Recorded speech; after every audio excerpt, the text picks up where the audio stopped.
Now, back to Steiny and Guru on 95.7 The Game. All right, it's basketball season, ladies and gentlemen. Warriors have their first exhibition game on Saturday against the L.A. Clippers, Los Angeles Clippers. And there's an issue that we still are addressing 5 years into his career. Jonathan Kuminga, where does he play on this team? Everybody wants him to play, Goo.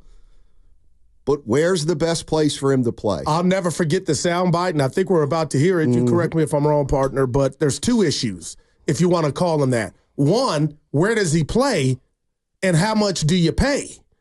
Okay, because there's two things going on, and there's some reports that, he's talking to Dunleavy and in regard to his rookie contract, Steiny, if he's going to get broken off almost 200 M's, we'll see. But I'll never forget when Coach Kerr, I believe it was after last year, saying that he thought he was a natural three. No. Wow. No. This is what Steve Kerr said back in April. This is after the Warriors concluded their season at 46-36. And Kuminga played some, but Wiggins and Draymond Green are the forwards, and so Kuminga is scratching and clawing for playing time. So Steve Kerr was asked last year, what is he? What can he be? Take a listen. I think what JK is looking at is how can he make himself more versatile to be available in different lineups? Can he be a three? It's a big question, and I don't know the answer to it. But I know that as we continue to help him and he continues to learn how to create spacing and get a shot off a little quicker and be more comfortable catch and shooting, but also making the right reads, because as a three, you handle the ball more. Can he become a better passer? I think he sees the floor pretty well, but his fundamentals in terms of passing have to improve if he's going to play the three. So that was Steve Kerr. Wow, man. Talking about his fundamentals have to improve for him to play the three. And that's why over the course of his short career, Kerr's primarily used him as a power forward, as a four. And then that obviously is Draymond Green's position. So if Kerr doesn't think he's good enough yet to be a three, that means the only time he can play is as a four, which means the only time he can play is when Draymond Green's not on the floor or is playing five. And that's not good for the Warriors at all. Well, I think the idea would be, can that lineup work? But Steve Kerr, I guess, is still trying to get Kuminga to convince him that he can play three. But this is the sound that I want to get to. And this is going to be about 3 or 4 minutes. But it's Draymond Green talking about Jonathan Kuminga and what his position is. Now, Steve Kerr doesn't think he's a three yet. And he's playing him primarily at four. But this is the Draymond Green, ladies and gentlemen, that is special. This is where Draymond Green can give you insight into the game that is unparalleled. So, Evan, let's take a listen to Draymond Green. This is from yesterday. Draymond Green met the media, and he was asked about Jonathan Kuminga and what position that he thought he naturally was. So I want you to take a listen to the question and Draymond Green's long answer, but bear with it because it's wonderful. Take a listen. When you come into camp, when you try to come into camp and show what you added, it's going to be awful. So I think he's doing a great job of just playing within the system, kind of finding the spots. As camp settles down, you settle into camp and you start to play preseason games, then all of that stuff starts to happen. But you come into training camp trying to show what you worked on, it never goes. I guess one of the questions, as Steve kind of tried to figure out all these combinations, is like, how much small forward can you play? Like, that kind of bumps you either up or down. How do you view, his ability to play small forward? And maybe playing lineup towards him at the three with the forward. I think he's a three. It's always been my opinion. That's not going to change. To play the four, it requires a certain skill set. So oftentimes, people approach the fours if it's not a position. You think like, oh, I can just move a guy there. No, it's a position that you have to know how to play. It's like, you know, you never hear, you don't think anybody can play point guard. The 4 is the same thing, you know? It requires a certain skill set, a certain knowledge, a certain understanding of that position to do that. He's never done it. So, can he adjust and learn that? I don't know. Can a receiver learn how to be a quarterback in 2 years? So, you know, my eyes do. So is that type of nuance, you think that's lost in all of positionless basketball talk? 100%. And that's why you've seen teams lose to us year after year, because so many teams like, oh man, that guy's Draymond size, or he's bigger.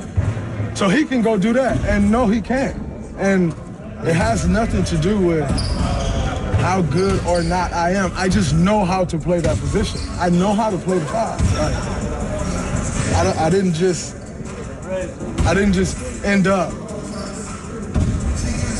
being able to slide to the 5. Growing up, I played the 5 defensively and I played point guard offensively.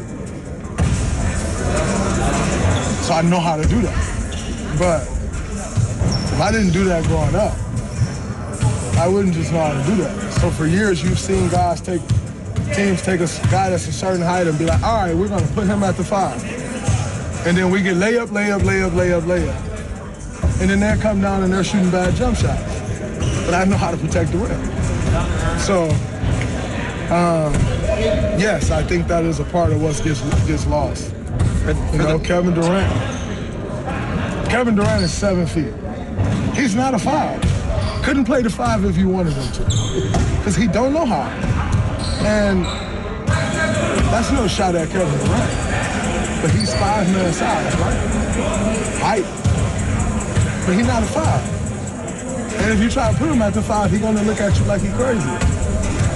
You put him at shooting guard before you put him at the 5. Like, his skill set matches that more than it matches the 5. But, you know, around this league, no, not just here. Like, around the league, you see that happen all the time. And I just don't think I think that's why you see those lineups for people fail so often. Because you have to know how to do it. It's not just like, oh, I could just throw somebody there and that's just going to work. All right. Wow, man. Steiny, I could have just... I don't even know where to start there. It's so brilliant. Yeah. And this is why one of the reasons Draymond Green's one of the smartest players in basketball. All right, so here's what I'm gathering from everything I've heard. That Steve Kerr doesn't think Jonathan Kuminga is ready to hold down the starting spot at small forward because offensively some of his skills aren't ready for that position yet. But Draymond Green doesn't think Kuminga's a 4 because on the defensive end of the floor, he doesn't have the skill set, at least right now, to be a 4, to defend 4s, to know the schemes defensively, to protect the rim when he has to. He's not a great rebounder from the 4. And so I'm just thinking about this team right now, and it's all about combinations, and I'm just wondering, are we going to see another year where Kuminga can only get on the floor when either Wiggins or Draymond Green's not on the floor? Oh, man. And just the more and more I hear or think about those sound bites, I don't think they're going to pay him. I think they still are waiting to see some things from Jonathan Kuminga to make them assured that he can be a 3 if that's what the goal is. Right. So I don't know how you get around this issue, but it doesn't. Because it is an issue. I mean, Steve Kerr isn't crazy about Kuminga at 3, but he's going to have trouble getting on the floor at 4. The only way he can get on the floor at 4 is if Draymond's a 5. So what are we going to do here if we're the Golden State Warriors? Well, the question to me is, what did Jonathan do over the summer? And I love Draymond saying that's not when you come back to show what you worked on. But, Steiny, it's just incredible that I feel like two trains they're coming at each other and they're about to collide because we can't ignore the rat on the table, which is his money. His money. He is due. So you're going to have to face that question. I mean, how can you pay Jonathan Kuminga? And I want him to get his chicken, Steiny, but how can you pay him if you have these thoughts or you're not so secure enough to know where he's going to play? And I was just thinking while Draymond was talking, Steiny, I mean this. Can I just give you my dream lineup for the Warriors this season? Okay. Curry at 1, Wiggins at 2, JK at 3, Draymond at 4, and TJD at 5. To me, that's my dream Warrior lineup.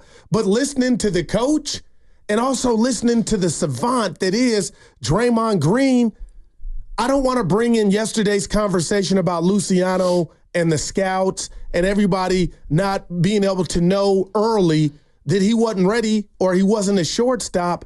But, Steiny, can I try to apply some of those principles towards Kuminga going into his 4th year, basically being an enigma in regard to at some point you're going to have to call the dogs off. Either you are or you're not. Yeah. I don't know what the answer is.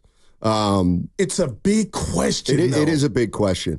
And they do have to figure out what they're going to pay Kuminga. They have between now and October 21st to sign him to an extension. I mean, just reading the tea leaves, it doesn't feel like he's going to get one because it feels like he's asking for more than the Warriors want to give him. But what about the fit part of it? Well, that's what they got to figure out, I think, this year. And just taking it to its logical conclusion, I think what Kerr really believes is that Wiggins and Kuminga can't play together because they overlap too much. And so when we talk about what's going on with the Warriors this season and how good they can be, this is why I do believe, and I think a lot of Warrior fans feel the same way, but feel free to chime in at 888-957-9570. I think this is, they're going to go into the season and they're going to try some things, and hopefully they'll win some games as they're trying. But I do think the goal is to make a move by the deadline with either Kuminga or Wiggins, and I just wonder if that's, well, I don't wonder if it's possible. I think it's possible, but I do think that's in the back of the Warriors' minds. Wow. That they feel like they have a move in them at some point this year.